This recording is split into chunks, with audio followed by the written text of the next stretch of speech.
Details తీసుకో.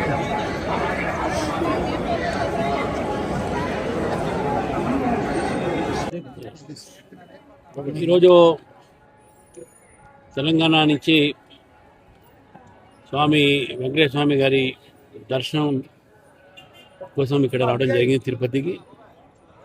ప్రతిసారి వచ్చినప్పుడల్లా ఇక్కడ మార్పు ఉంటూనే ఉన్నది. మరి కొత్త బోర్డు వచ్చిన తర్వాత కూడా చాలా మార్పులు జరిగినాయి. చక్కగా మెయింటైన్ చేస్తూ ఉన్నారు. ప్రసాదం కూడా అదే టేస్ట్ ఇస్తూ ఉన్నారు. రెండు తెలుగు రాష్ట్రాలకు కూడా ఈ యొక్క ఏదైతే ఫెసిలిటీ ఇవ్వడం జరిగిందో ప్రోటోకాల్ మాజీ ఎమ్మెల్సీలకు అక్కడ ఎమ్మెల్యేలకు ఇది మంచి స్టెప్. ఇప్పుడు ఉన్నటువంటి కూటమి ప్రభుత్వం తీసుకున్నటువంటి మంచి నిర్ణయం, దాన్ని మేము స్వాగతిస్తున్నాం.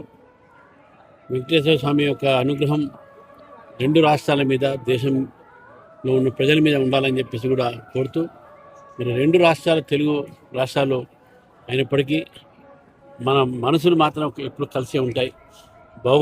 భౌగోళికంగా వేరే రాష్ట్రాలు అయినప్పటికీ కూడా డెవలప్మెంట్లో రెండు కూడా కాంపిటేటివ్ స్పిరిట్తో ముందుకు పోవాలని చెప్పేసి కూడా రెండు రాష్ట్రాలు కూడా సస్యశ్యామలంగా సుఖంగా ఉండాలని చెప్పేసి ఆ వెంకటేశ్వర